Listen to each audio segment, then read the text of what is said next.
Hello and welcome. Today is day number 209 in my weight loss adventure. Why not? Let's go with Brian's term for the entire thing. Brian of Crocs in the Kitchen, that is. So, where do we stand? Well, for a start, things aren't going great. I actually wrote a script for this one as opposed to just doing it off the cuff. So if you see me glancing down this way, that's where I got everything written. Yeah, like diet-wise, things aren't going the way that they were in the first couple of months when I was following this, you know, in the first like 100 days. It is pretty much entirely down to choices that I'm making. You know, there's any amount of excuses that I can give, but it is what it is, unfortunately. For whatever reason, I'm not into doing this as gung-ho as I was way back at the start. Now, a lot of that is to do with mental health, essentially. Now, you know, it's one of these topics that people want to talk about more, but also don't talk about. Or if they do talk about it, then, you know, all sorts of things come out of that. I suppose I should just stick to the script and what I've actually written about this. So basically, within the last few weeks, it's been pretty rough. I pretty much have mostly gotten back on track over the past couple of weeks. There have been instances where instead of sticking to a McDougall lifestyle and following, you know, the rules with that, with no oil and no animal products of any kind, no meat, no dairy, all of that sort of stuff, there have been instances where I've not followed that. Where I've stuck to like a vegan diet, where I've stuck to a vegetarian diet. There have been precisely 3 meals out of the last, well, basically since I last recorded, there's been 3 individual meals where I have eaten meat. Now, my intention was never to give up meat entirely. You know, my intention was always, you know, lose as much weight as possible. If I feel pretty good about it, then stick to whole foods, plant-based diet as much as I can. And on occasion, rare occasions, have meat. You know, the way that I wanted to do it was, you know, I know that if people eat meat after they haven't eaten meat for a very long time, then all sorts of gut issues turn up. You know, you end up with like stomach cramps and all sorts of horrificness. And I didn't want to experience that. You know, I think we can all sort of agree with ourselves that we want to, you know, avoid pain as much as possible. The cat's just walked across the keyboard and skipped my place. Awesome. Yeah, like we all want to avoid pain as much as possible. So like I wanted to spare myself that because I knew that I was going to eat meat again at some point in the future. I didn't know exactly when, but if you look back at the first like 30 days, day 32, I think, day 32 specifically is like you can see it in my face where I'm about to bite into a breakfast sandwich that's got like egg and cheese and beef in it, and I hesitate so much about it. Like at the time I was thinking like, why am I going to do this? Like I've stuck with it all of this time. Why am I going to go back into this? And I had a day off and I ate like ice cream and stuff like that, and then like I went straight back into whole foods plant-based, and that was fine. Now, because of all the things that have been going on, and because my own like thing in my brain, that has all sort of like fallen by the wayside, and it's been a lot harder now than it was right at the beginning.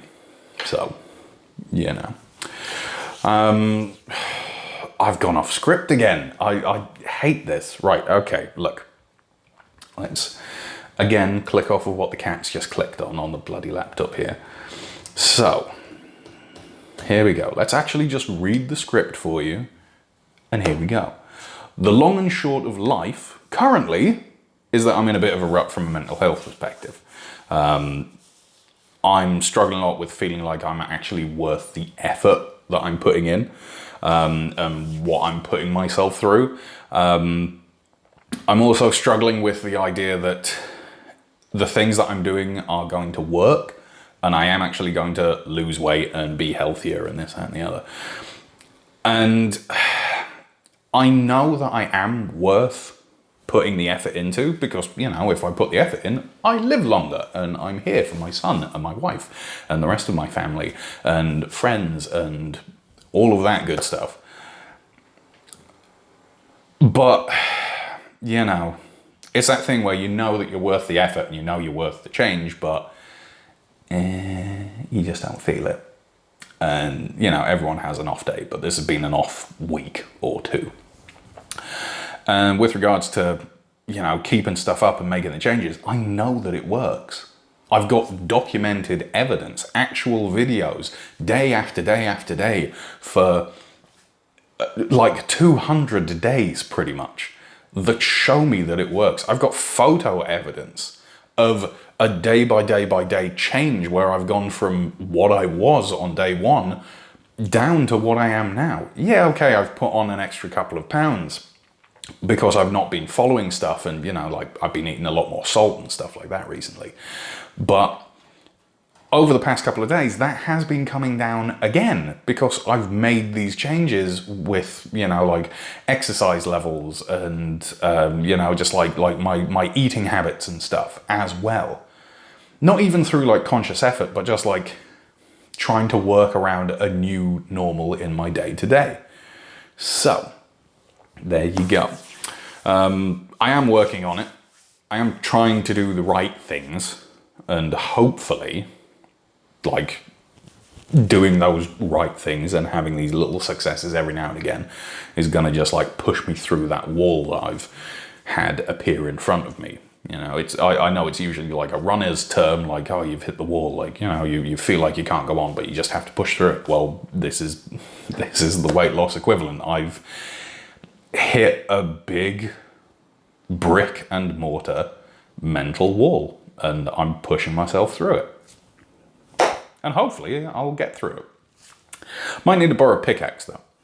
So, here we go. Let's click back onto this because the cat clicked off of the window again. Now I need to scroll.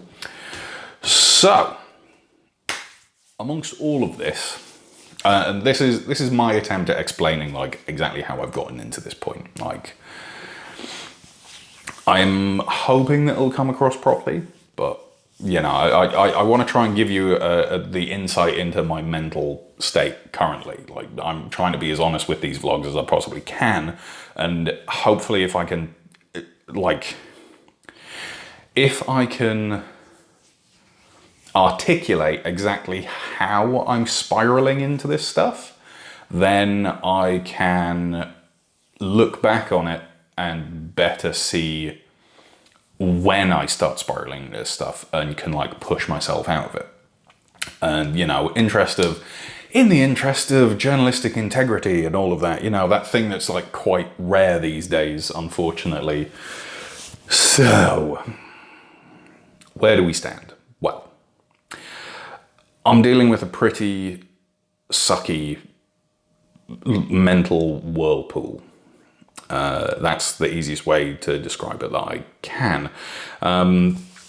Basically, on Monday, so yesterday, Rowan has started his Kita, which, if you need a quick explanation of what that is, it's essentially kindergarten, but it's what they call it over here in Germany. It's a Kita.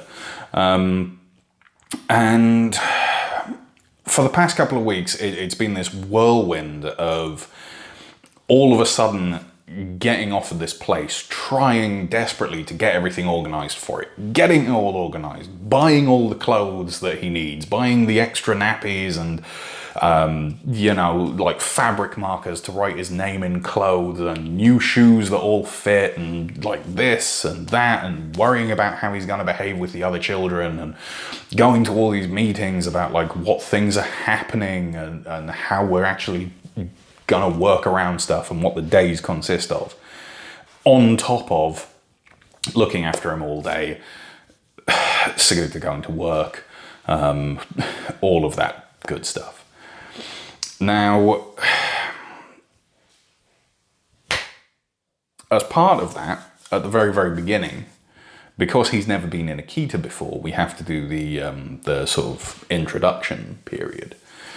And the way that the introduction period works is you take your kid along to the Kita and you sit in the room while they play and, you know, like go through the motions of their day, like the Morgenkreis, which is the like sit down on the carpet and like say hello and do morning registration and that sort of thing. While they have like snacks, lunch, they play, they go out to play parks, they do all of this stuff. And you have to sit in the building with them. And the staff sort of recognize the signs of when the kid is perfectly fine to be left alone for a little bit. So they say like, look, like he's happy playing with these blocks. Like you like step out of the room, like wander off, go and get a coffee at the cafe along the street.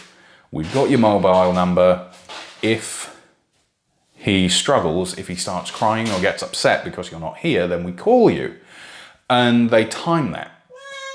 Hello, Dexter.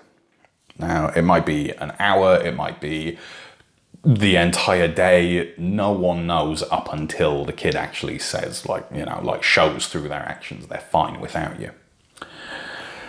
And basically what that boils down to is I'm not just around Rowan. All of a sudden I'm around like 20 toddlers, all between the ages of like 2 and 6, who are all wonderful kids, absolutely wonderful, wonderful kids, but are very demanding of attention. Now, the way that that usually works for me with other people's kids is, for some reason, other people's kids are fascinated with me. And I'm sort of like a natural clown, I want to say. Like I like playing and just like being happy and put on this little exterior of like, yay, whenever I'm around kids. I pull faces at kids, I like, you know, blow raspberries, I tease them and that sort of thing. And that's fine when it's your own, or when it's just like, you know, a random kid that's upset in a doctor's office or something. But when it's being surrounded by 20 of them that get immediately infatuated with you because you're a brand new person and you're playing with them, yay, fun! You know, that can be very mentally taxing in and of itself. Hi, Dexter. Yes. It can be, can't it? Yes. I mean, what isn't helping is most of the kids speak English as a second language, or in some cases don't speak English at all. Get off me microphone cable, please. Thank you. So I'm not just like the weird clowny sort of person that is always smiley and happy in these situations. Now all of a sudden I'm the one that makes funny sounds. And I make funny sounds anyway. So essentially for multiple hours of the day now, I'm going to be stuck around all these kids, and you know, I have to like act this ridiculously happy persona, because I can't just stand there with a face like thunder, because then that's going to upset all the kids. And I've got to do that multiple hours a day, like upwards of, I think, 7 every single day, potentially for a month, potentially for 2 months. And I'm not getting paid for it. You know, so there's very little incentive or reward for actually like sticking to it. And well, apart from, you know, kids being happy, which I'm perfectly happy with, I guess. Like, if I have to like put it on a little bit, so be it.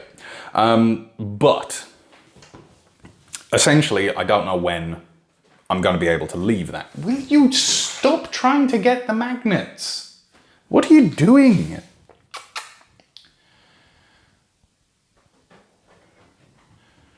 Don't think I haven't noticed that you've brought the bloody salmon treats, by the way. Look, do you want to come down? I'll get you a salmon treat. Would that help ease the pain of having had a bath? We bathed him earlier because Saguta thinks he stinks. And he might have done, but now he doesn't. No.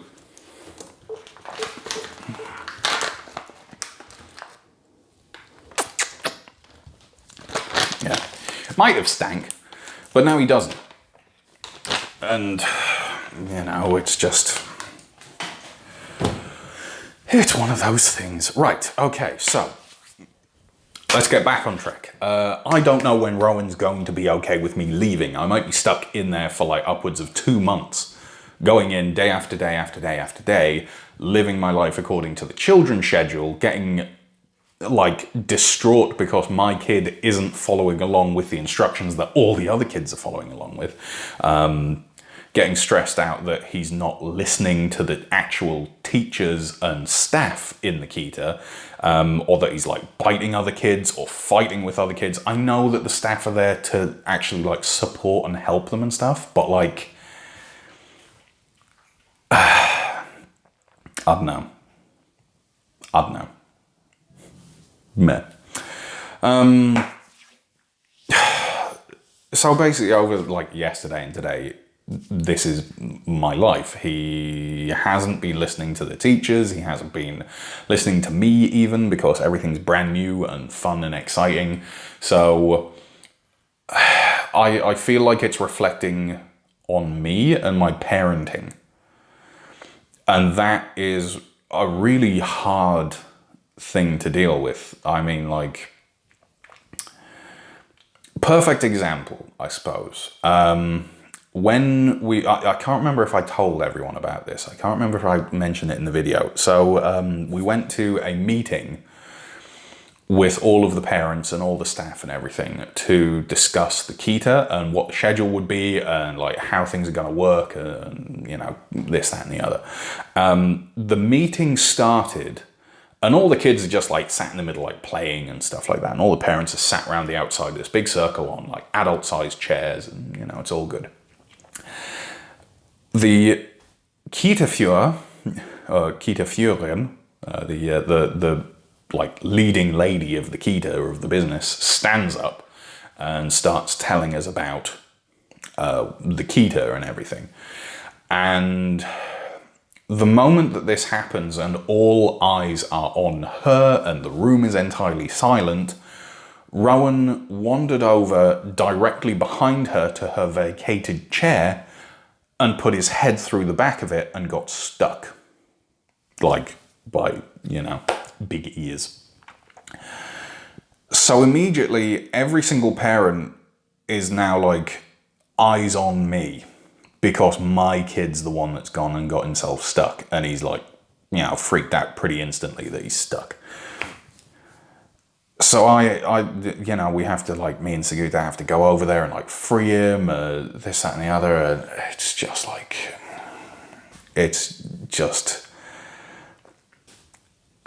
yeah, like I've been dealing with a lot of like weird thoughts about that. Like all the parents are going to think like, oh my God, like, you know, like that guy, like I'm singled out where everyone already knows my face.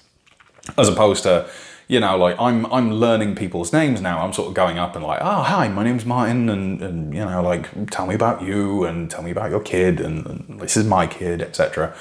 And instead, you know, everyone always knows already, oh yeah, you're the guy whose kid got his head stuck. So I've been dealing with that for a few days. Yesterday was, you know, sort of, I could kind of laugh it off a little bit. But then today, they had the Morgenkreis.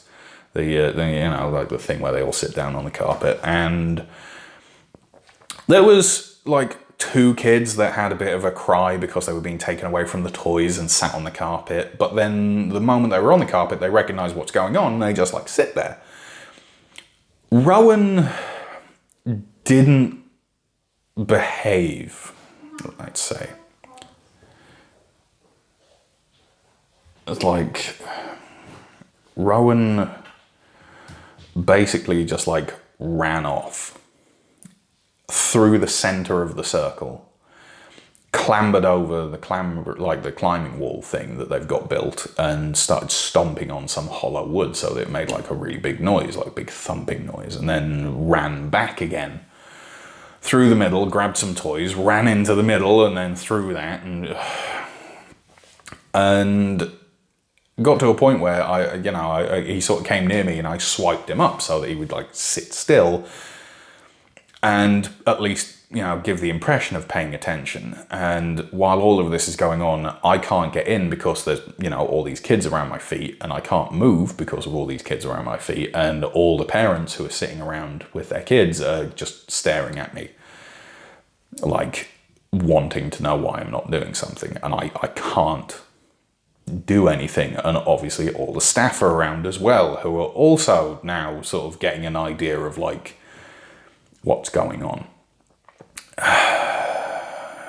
So all of that has been like a big mental load because I feel like I'm being judged every single minute.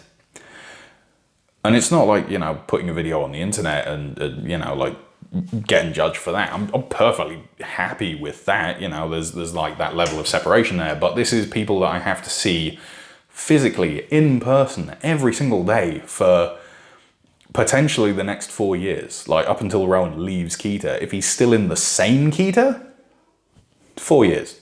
If he's in a different Keita, possibly like 3. Because, after that, like, they won't take him for a Keita. He'll be ready for school. So, I have this horrible feeling because of all of that Rowan's getting labelled as the problem kid and I'm being judged for, like, not being a good parent. Which, it's easy to say that you feel like you're a good parent, but the reality is very different. I'm sure anyone who is actually a parent is not surprised by that whatsoever. Like, it's not groundbreaking information. You are, when you have a kid, you basically just sign up for worrying and stressing for the rest of your life. If I hadn't already lost my hair, I'd probably have lost it by now,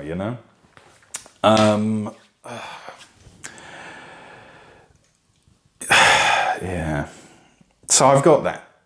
But I also have, in addition to that, this extra thing of just feeling like kind of isolated amongst all the parents anyway. Not just for that, but because I've talked to them, and most of the parents there are obviously German parents, or there's, like there's a couple of Australians and that sort of thing. But every single parent that I've spoken to so far is bilingual, at least. Some are trilingual. Most of the staff are bilingual. And there's a couple that are actually trilingual as well. The woman who runs the business, runs the actual Keita, speaks English, German, Turkish, and Swedish. I'm the random English dude that came over here without being able to speak German. Or at least, enough to get through the shop. And that's it. And now that I'm in these positions where I'm interacting with these parents who speak German and maybe Polish, or like German and Russian, or German and fluent English, I just feel horrifically stupid compared to them. I know that speaking multiple languages isn't necessarily like an example of intelligence, but I can't articulate my thoughts and feelings in German as well as I can English because I don't know the words. Whereas they can just switch, it feels. And, I know that there's this impression of English people as being ignorant about languages and learning to speak other languages, especially here in Berlin. Like, there's a lot of monolingual people that just speak English in Berlin because there's a massive booming tech industry. And, you know, most tech startups, they want you to be able to speak English because you're going to have to, like, deal internationally and with America and this, that, and the other. And it's definitely a feeling that I get that I'm being judged for that. Even though I'm probably not, even though this is all entirely in my own mind, more than likely, you know? I don't want to be just another ignorant Engländer, another ignorant Ausländer. But that is what I fear that I'm being perceived as. You know. So I've got all of that. On the outside of it, as well, I have been around Rowan almost 24/7 from the minute that he was born. You know, I obviously there at the birth, you know, visiting him in hospital every single day, taking him to hospitals for checks on, like, medical issues because he was born with only one kidney. So, you know, there's a lot of checks that go into making sure that it isn't just, like, hidden down in the pelvis, because that's apparently a thing that can happen. All the stress and worry about that. Will you please stop walking over the keyboard, cat? All the stress and worry about that. While I was on paternity leave, which is a thing in the UK, if you're... so basically the mother gets 9 months of parental leave, maternity leave, but the two parents can split that between them. Now, usually the way that it works is you take, I don't know, the mother takes like 6 months and the father takes like 3 months, and you do 6 months of one, 3 months of the other. There you go, that's 9 months in one big block. But what you can do is you can take it at the same time and have like a reduced section. So Sigurta did it the other way around. She took like 3 months to recover and heal and everything like that. And I took 6 months where I could look after Rowan and her, and then another 3 months where I could look after Rowan. We could use that 6 months where we could sort out daycare and things in the UK, and then I would return to work. And while I was on paternity leave, I got notified that my department that I was working for Swinton Insurance, for the insurance company in the UK, the car insurance company, that was getting closed and all of us were being made redundant.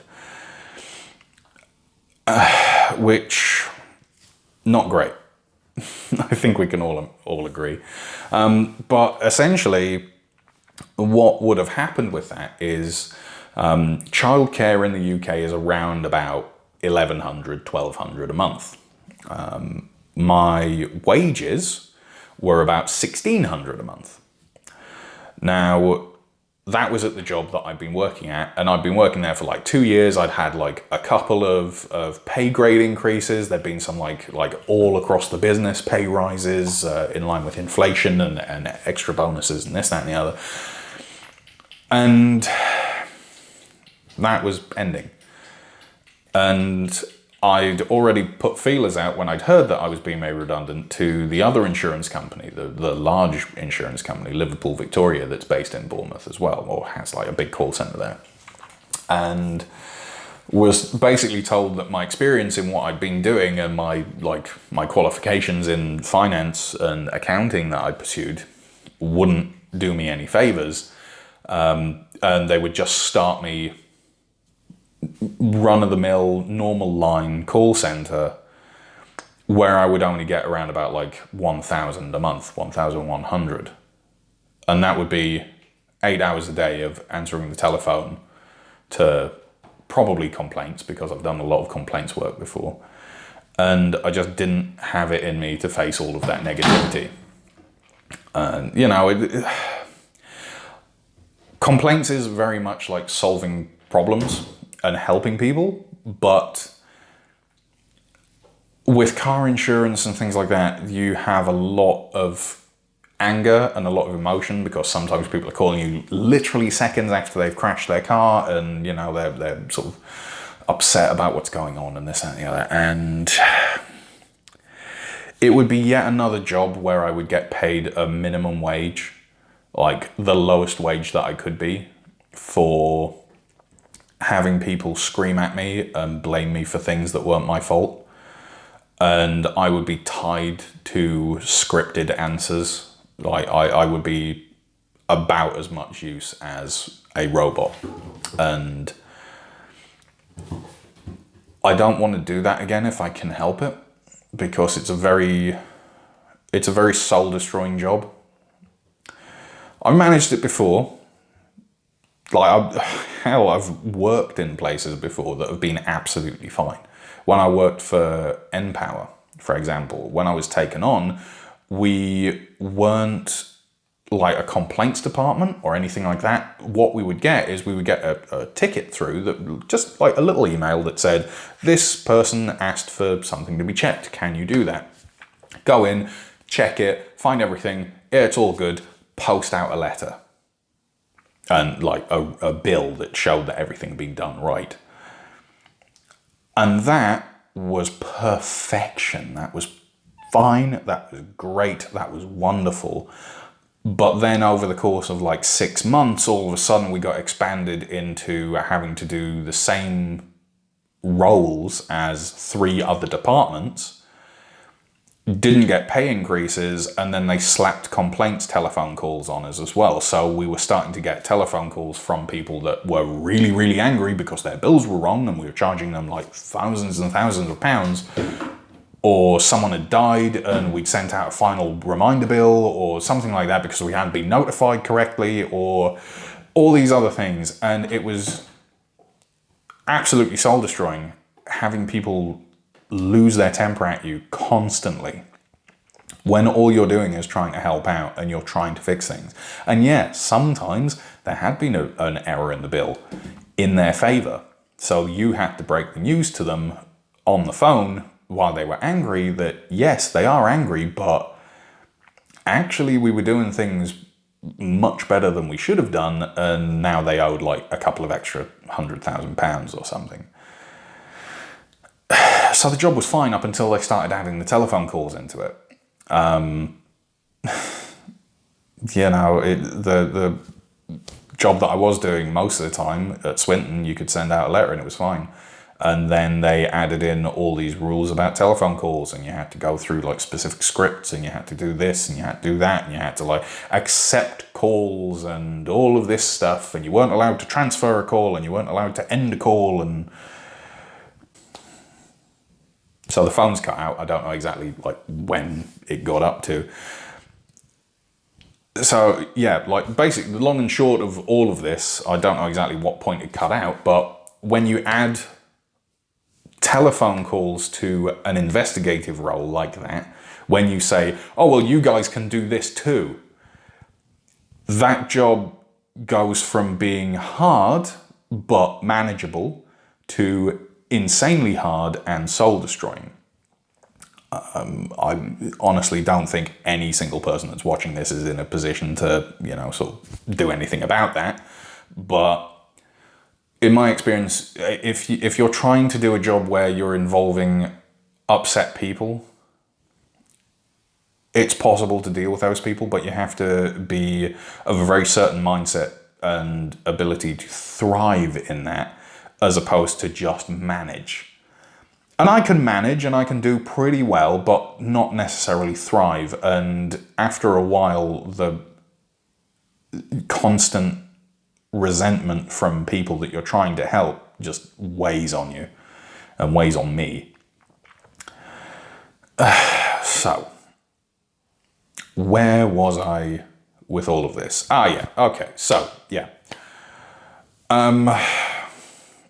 If I got this other job, it would be taking these phone calls from upset people every single hour of the day. They would not allow me to go onto a set shift pattern because everyone rotates, and well, we can't show favoritism by letting the person with a brand new baby go and leave at the same time every single day to pick up his kid. Sometimes he has to work nights because, 24/7 service, which perfectly fine, but, maybe let people choose which ones they want to go to. Show in your recruitment ad that you want someone to work like the graveyard shift. Like, there's been times where I have worked the graveyard shift and I've been perfectly fine with it, but like, father of a brand new baby is not graveyard shift. Father of a brand new baby is like, I can work in between the hours that he's in daycare. But, all of that's kind of irrelevant because I would be getting paid much less than the cost of childcare, so every single penny of my take home would go on the childcare and then money from Segutas as well. So it made more financial sense to stay at home and just be a stay-at-home dad for him. And try and improve myself through watching like YouTube videos and skill-based videos and all of that sort of thing. I've kind of learned a ridiculous amount of useless skills, but I've learned a lot of useful ones as well. I mean, like lockpicking, for example. Lockpicking is not a skill that you really ever need unless you're a locksmith or a thief. And even then, a screwdriver will do you as a thief. Screwdriver or crowbar. And, I thought it was just a useless skill that I picked up. And, like you play around a little bit, you break a couple of padlocks, you maybe break into your own house from inside outwards, like you undo the locks while no one can accuse you of trying to break into somewhere. Never someone else's locks, only your own. And yeah, it was just a useless skill, essentially. But then I had someone come to the door who asked whether or not, like, I would be able to help them with getting their letterbox open because the key had snapped in the lock. And wouldn't you know it, I had a key extractor and all the stuff that I needed to actually, like, pop the thing open. So I did that, and we wedged it open and fixed the lock so that it would just stay open up until they could get a new key cut or replace the lock, and all done. The other day I lost my key for the front door, so I had to like break into my own apartment again. Like it's these little things where you're like, oh yeah, actually that's kind of useful. But yeah, anyway.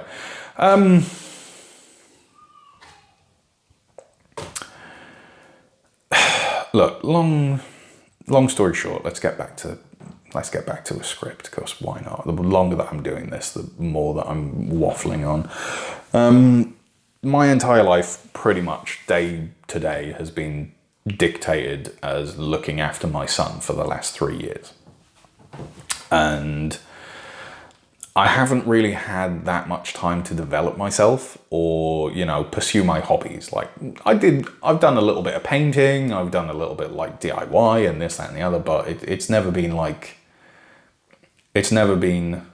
a mainstay sort of thing that I can really stick to and do a decent amount of. It's been like, I get like a couple of days a week, or like a couple of hours a day, or, like maybe like 1 or 2, and then it's time to get ready for bed and put the boy down and like make food and make dinner and look after my wife and this, that, and the other. It's pretty hard. I mean, the hobbies, for example, like painting, if you remember, before I went in for my gallbladder surgery, I was painting. I was like doing stuff. I was painting my miniatures. I was getting on with it, and I had my gallbladder removed, and I've literally never even been into that corner apart from to grab a set square that was hanging on the tool wall because I needed it to, well, make sure that things were square and level. That was a few months ago now, and that's very depressing to think about, that I have all these different projects there. I keep thinking to myself, essentially, that I have all of these hobbies that I want to take part in and I want to do again, and I have all these extra skills that I want to learn, but I don't know how long I'm going to be in the keto with Rowan. So when I eventually can leave to do other things, the urgent priority is actually to set up learning German because, you know, I need that for whatever job I get. I'm an unskilled person. I'm not a computer programmer, so I can't go into the English-speaking tech business. I don't want to work in a call center, which I would also need German for, probably. Like, I don't want to work in a cafe in the middle of Alexanderplatz where most people day by day are going to speak English. Like, I want to do something that's going to earn me a decent amount of money and actually use me for the skills that I have. And yeah, like, it's pretty difficult to see a way forward with that. I mean, like,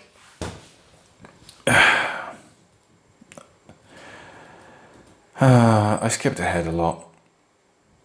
I have a lot of transferable skills, but like, people are only going to really care about like the most recent jobs.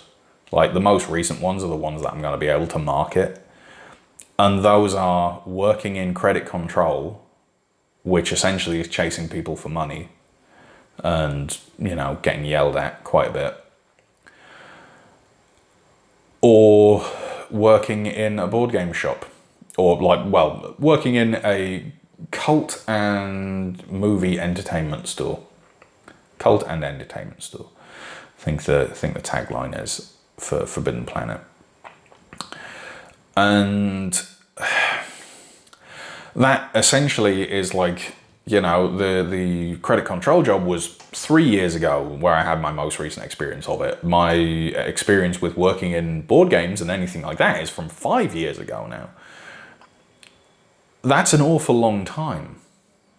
And my jobs for credit control and finance would be, I have to learn German and then find somewhere that will take someone with only 2 years of experience and a basic accounting qualification that hasn't had any experience for 3 years and can't speak German very well. That's horrifically depressing. It just feels like I've played the RPG of life wrong. I've specced into the wrong skill set. I've pursued the wrong things at university and school and this, that, and the other, and I've just like ruined any opportunity that I have of doing something good, you know? I like, what are my other options realistically? I can take extra time off and, hi, what's the matter, Kato? What's the deal? Hi. Are you just depressed because of your issues with the bath, huh? Is that it? There we go. You sit here. Yeah, no. There we go.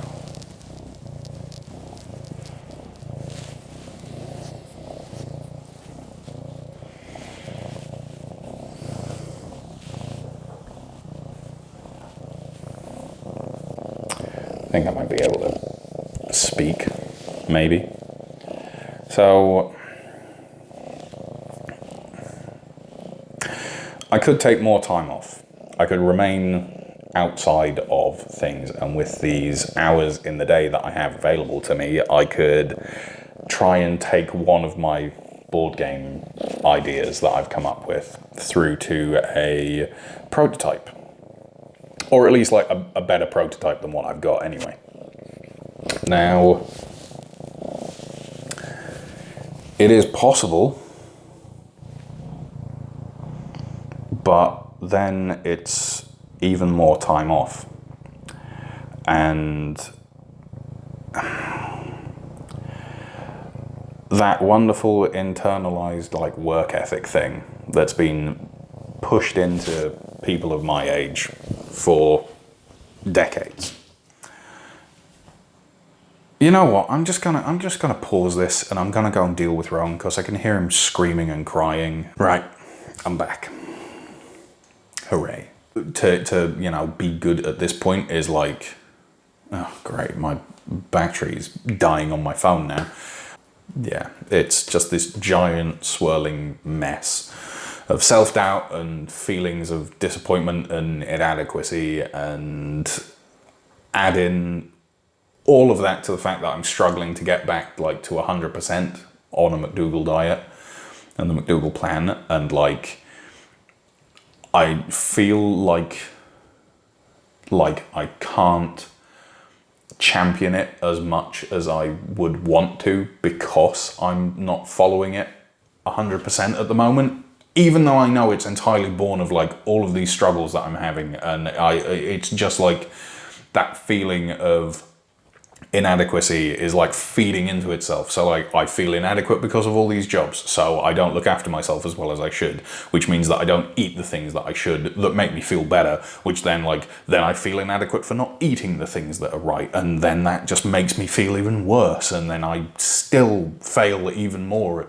sticking with stuff, and you get the idea. All right, like it's just a struggle. I don't feel like I can make videos telling people about all these successes that I'm having following the McDougall lifestyle if I just don't feel like I'm having successes with it. And if all of the rest of this stuff in my life is just this weird sham that's going on. Which I guess is why I'm making the videos like this, where it's not all sunshine and roses, you know? I mean, yeah, I don't know. I mean, by the same token, it might very well be like the struggle that I've had with making videos and getting stuff on all the time, like going back into a day-to-day like thing and sticking with stuff. Maybe that'll work out for the best because Rowan's going to be in Keita and I'm going to have some free time where I can like spend it on me and spend it on just like vegetating or something like that. And I can like go from there, you know? Like it might be this blessing in disguise where if it's quiet and it's just me hanging around the house, I don't eat because I forget or something like that, or I've got more time to prep, you know, McDougall style meals. So I've got stuff that's ready to go that isn't bad for me. You know, like more time to edit videos, more time to upload videos. I mean, yeah, all right, it'll change from like uploading a video at my nighttime, your midday sort of thing, to like me uploading in the middle of American daytime or American midnight. But yeah. Oh no. Right, look, I've talked for more than long enough. I've talked for more than long enough. I also had to specifically stop myself from saying right there. Jessica has messaged me about like how British people say right far too much because she's been watching the Great British, what's it marketed as? The Great British Cooking Show in America, but it's the Great British Bake Off. And apparently on Bake Off, far too many British people say right and then do something. So I figured I'd not use that. But then I've spent like, 30 seconds more talking about it. So it's on you, Jessica, basically. Right. See? It's a verbal tick. Oh, dear. Okay, so I'm going to go. I've spoken for more. I have spoken for more than long enough. I'm going to edit this together. I've got another video that I want to put out that is hopefully a little bit cheerier, but I kind of have to. I think given how everything's going, I'm probably going to record that tomorrow because it's been a long time now, and I need to edit this and all that sort of stuff. I will speak to you later. The video that's going up hopefully tomorrow, but I guess we'll see because it depends on when I record it and when I edit it and stuff like that. Basically, Jessica and Brian got asked, or they were asked about tips for going it solo, following like a whole foods plant-based diet. I did record and release a video previously talking about that, but I think now is a time where I can like make one that's a little bit more updated, a little bit more polished, that sort of thing. So that's what the next one's going to be. It's going to be like specifically like, here are my tips for how to get through this. And I don't know, maybe talking about it and recording it and giving people that advice will help me actually follow it as well and get back on track. You never know. Cool. So, that's us done. Have a good one. And I'll see you next time. Okay? Bye-bye.